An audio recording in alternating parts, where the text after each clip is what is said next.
Hello, everyone, and welcome back to Liberty City. This is Nico Bellic here, and we have returned to his story here in GTA 4 after a long time. Y'all remember I had that hard drive crash back in July 2017 that made us have to replay about half the game? The last save from my replaying to catch it up was back in October of 2017. So we sit and we say, what happened to postpone my replaying missions to try to catch back up to where I was in the Let's Play before the crash? One word: board games. Looking back at all my videos from then, I was getting very into board games after rediscovering them. There's a lot of games of Zombicide and like Stone Age and all that between Mia and Mind Fiend that were posted right about then. But we're back now. Being on medical leave has allowed me the time to work on catching up, and that we have. I am right back up to right where I failed the mission for going into Mr. Fuchs Cafe. So I've come back here to this roach nest of an apartment that does not exist anymore in my game because, well, y'all will find out as we go on. It's not a spoiler that it was bombed and burned to the ground by the Russians. So I've started a new game and came back here to this apartment here in Broker just to commemorate being here again. And to produce this set of the Story So Far videos, both to catch y'all back up without having to watch 80 something videos to catch up on the story, and just because I've had to go back through these videos and figure out what I was doing and what has happened. There has been so many missions. I had no idea there had been so many missions and so many people that I have met over these islands here. So we're going to get started now, and we're going to leave our little apartment, and I will get started on the story of Nico Bellic here on Part 1, The Island of Broker. The story begins with Nico coming into Liberty City Harbor aboard the Platypus freighter. He talks to his shipmate Faustin about how he had done stupid things and gotten involved with stupid people when he couldn't get a job after the war. Faustin tells him how Liberty City is the land of opportunity, and Nico relates how his cousin Roman has made it big and sent him many wild emails about his mansion and cars and the women here in town. Roman picks him up at the docks and in GTA tradition explains that the bridges are closed between the islands due to terrorism. He takes Nico back to the mansion, which turns out to be a tiny roach-infested apartment in Hove Beach. Nico calls him full of shit, and Roman says, maybe, but I just need one good guy to make it big, and I think that Nico, you might be the guy. Roman takes him down to the cab business that he runs and introduces him to Mallory, the woman he is dating and has vague plans about marrying one day. Nico also meets Vlad, an angry, violent Russian who flirts with Mallory and then asks Roman where is the money he owes him before storming out. Roman asks Nico to drive him over to a card game where he's going to win back all the money he needs to pay the debts he owes. A couple of Albanian loan sharks show up looking for him, and we have to rescue him and escape. We begin to suspect Roman may have a gambling problem. After dropping him off at the cab office, we run into the first of our random encounters on the street, Brian, who makes fun of our accent and communism and gives us $100 for freedom before walking off. We then get a message from Roman needing help at the cab office. The Albanians have tracked Roman down and Nico has to beat them up and chase them out. While Roman cleans up the office they've trashed, he asks us to go and pick Mallory up for him at the train station. Nico picks her and her friend Michelle up and takes them on. Michelle is introduced as another single person new to town, and Mallory suggests that Nico and her exchange numbers and get to know one another. Michelle calls a little later and asks Nico out on a date. We go bowling, the first of so many bowling trips in our future. Mallory becomes our first dating partner, and now the dating and bro dating feature is open. On our many dates with Mallory, she often asks about what Roman and Nico do and whether they are involved with any bad people or know any criminals. After the date, Roman calls in trouble again. Darden and the other Albanians are beating him up.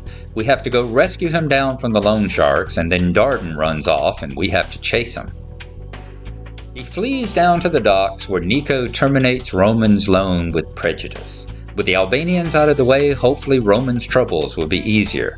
We can now bro-date Roman, who we can call for cab rides after we get his friendship level high enough.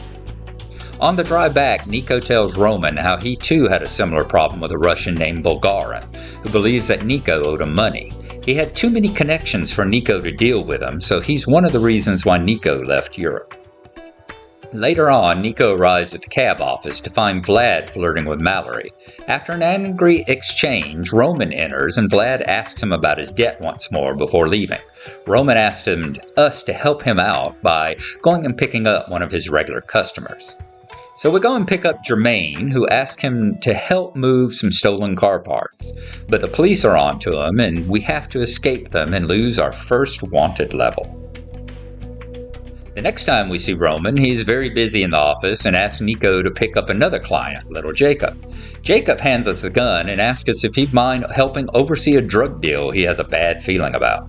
We begin to start thinking all of Roman's regulars are criminals. We help Jacob out with the deal gone bad and take him home. He now becomes a new person that we can run jobs for. We then run into the random encounter of Brian for the second time.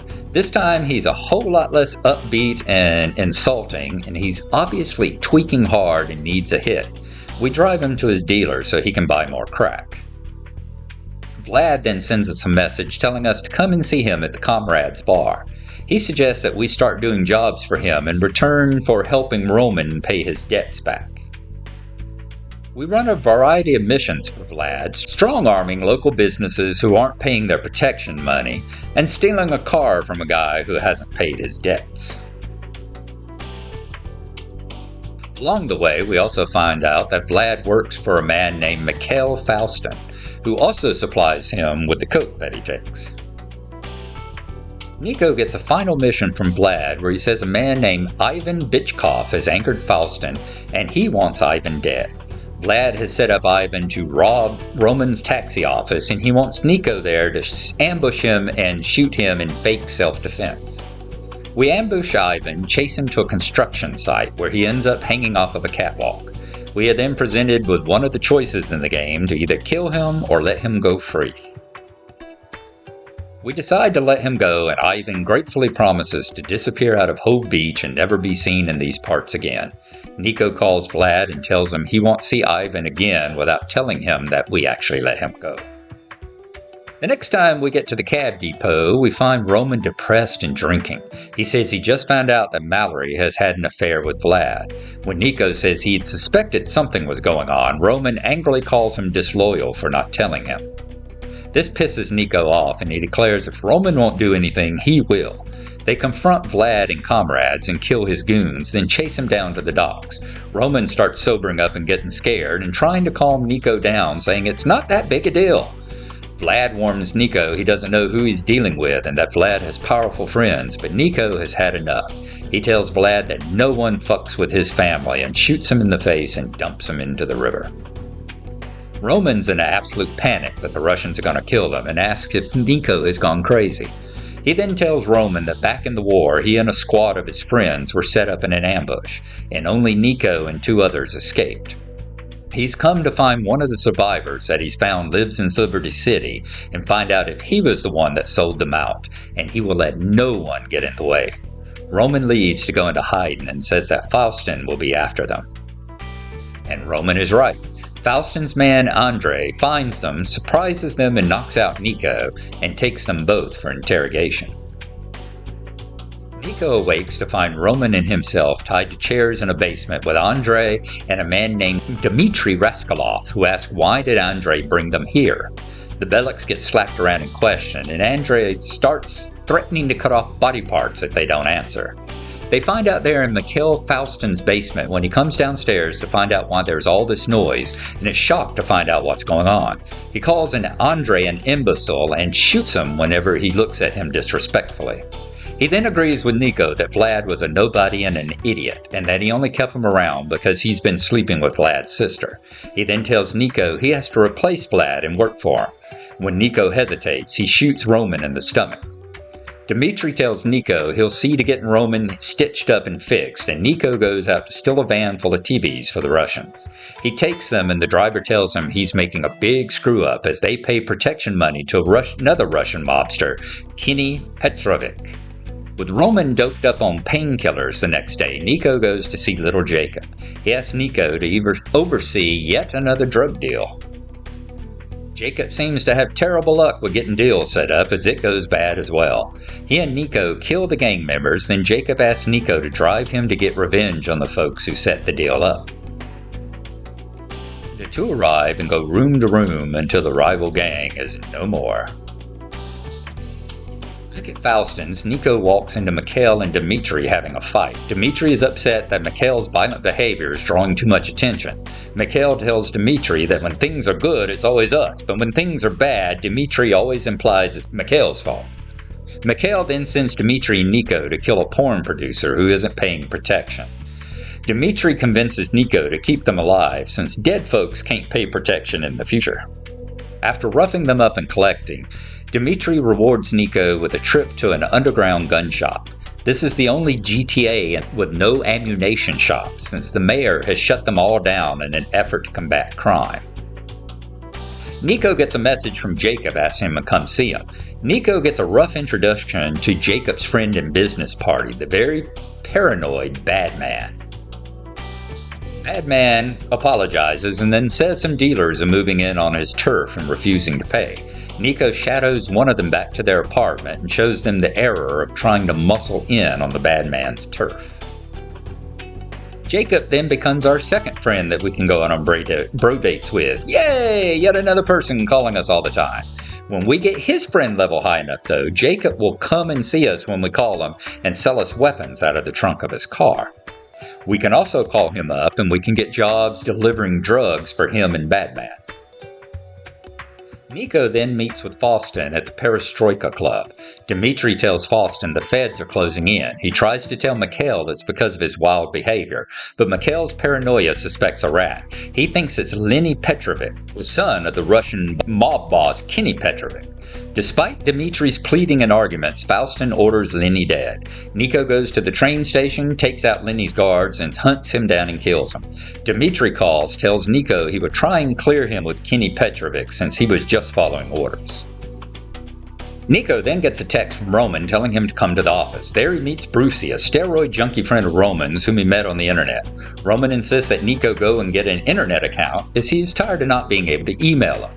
This is probably the most important mission in the game as it introduces us to the sweet Alejandra, the clerk in the broker internet cafe, and Rockstar's biggest mistake in not making her someone we could date.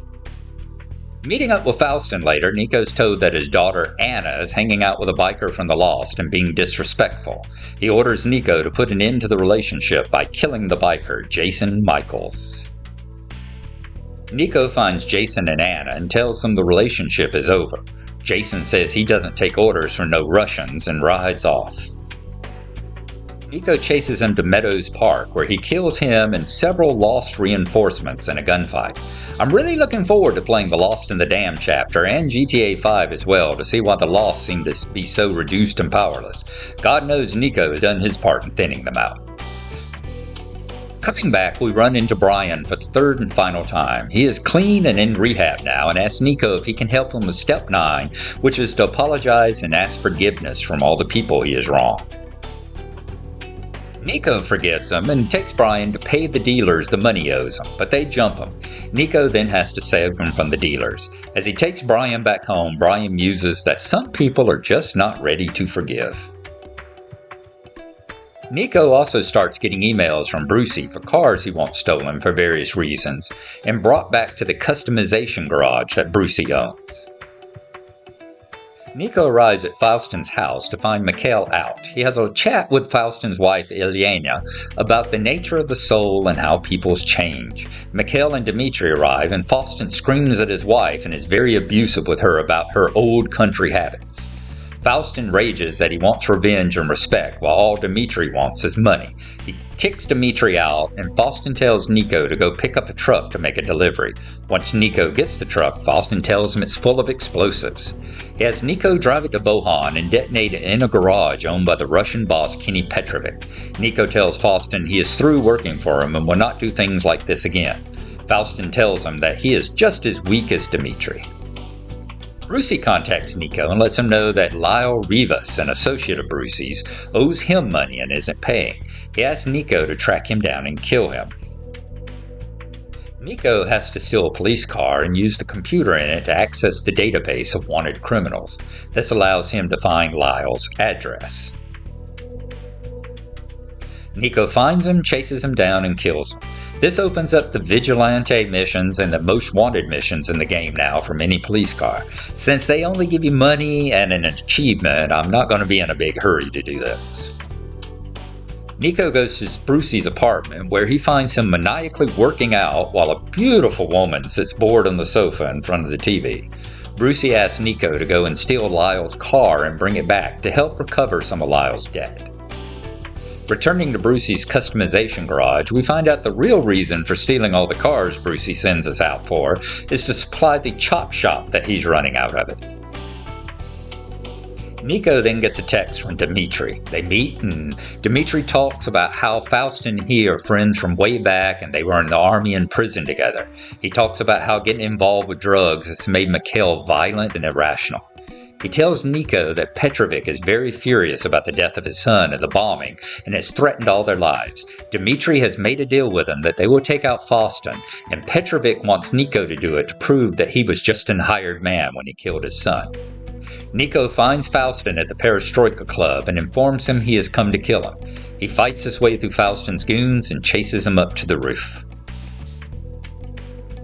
Faustin tells Nico that it is Dmitri who is the danger, that America has made him greedy and disloyal, and that he will turn on Nico too.